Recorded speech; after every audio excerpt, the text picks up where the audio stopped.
बच्चों के लिए भी योगाभ्यास करना बड़ा ज़रूरी है। अगर चाहते हैं लोग कि उनके बच्चे भी भगवान श्री राम जैसे मर्यादित बने, भगवान श्री राम का आचरण उनके बच्चों में आए, तो वो कौन से 10 योगाभ्यास हैं स्वामी जी जो उनकी फिजिकल ग्रोथ को प्रॉपर करें और डेवलपमेंट उनका अच्छा हो? पहले उससे शुरुआत करते हैं।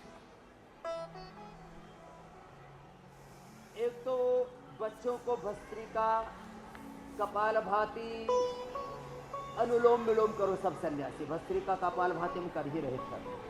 अनुलोम, भस्त्रिका, कपालभाति, अनुलोम विलोम, भ्रामरी, उद्गीत, ये तो सब बच्चों को करवाना। और बच्चों को सूर्य नमस्कार जो हमारी पूज्य साध्वी बहनें कर रही हैं, ये भी अवश्य कराना। और बच्चों को शीर्षासन और सर्वांगासन, 5 आसन, शीर्षासन, सर्वांगासन मैं कर रहा हूँ।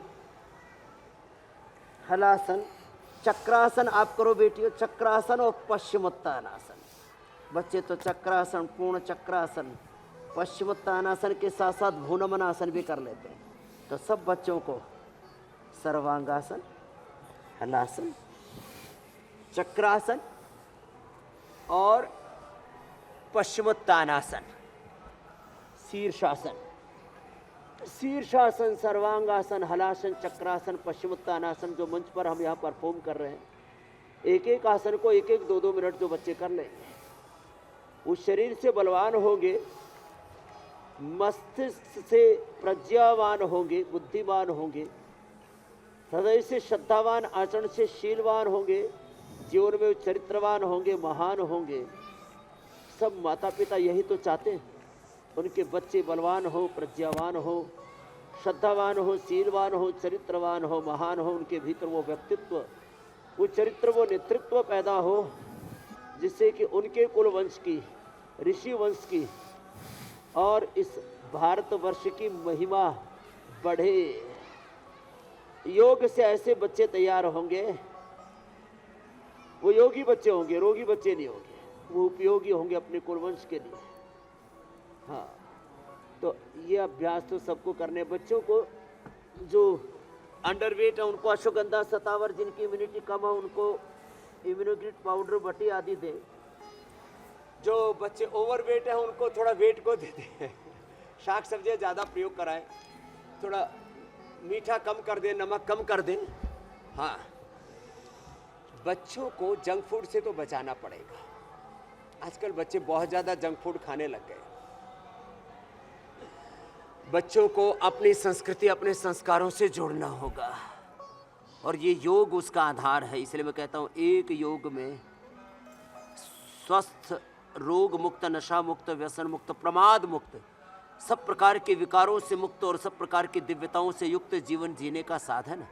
तो इसलिए इस कलिकाल में योग का ही साधन सबसे बड़ा है, और उसके साथ भगवान राम का, माँ भगवती का आराधन, तो फिर तो सोने पर सुहागा हो गया।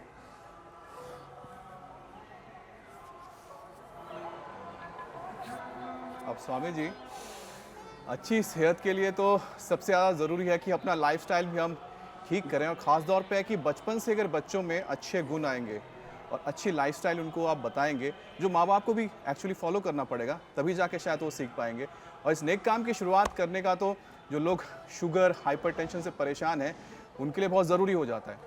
स्वामी जी, कौन से अभ्यास हो जिसके रूटीनली इस्तेमाल करने से या फिर रूटीनली करने से इस तरह की रोगों से मुक्ति मिल जाती है? हालांकि आप रोजाना बताते हैं, क्योंकि आज का दिन बहुत विशेष है, इसलिए एक बार और।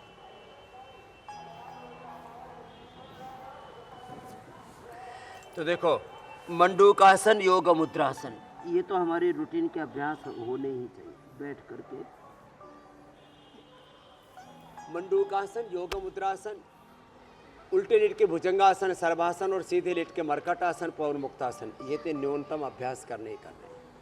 फिर इधर एडवांस पोस्चर चल रहे थे, हनुमान आसन, भूनमन आसन, जिनसे कठिन हो पाए वो कठिन कर ले, कठिन ना हो पाए तो कुंठित ना हो, अरे मुझसे तो कठिन आसन हो ही नहीं पा रहे, एडवांस पोस्चर से हो ही नहीं पा रहे। कठिन आसन ना भी हो तो कुंठित ना हो, सहज प्राणायाम ही कर ले।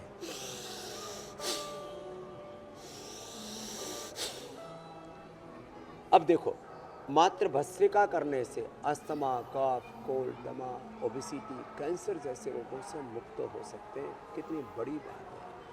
Less oxygen supply is the main cause of all disease. Proper oxygen supply is the ultimate remedy for all disease.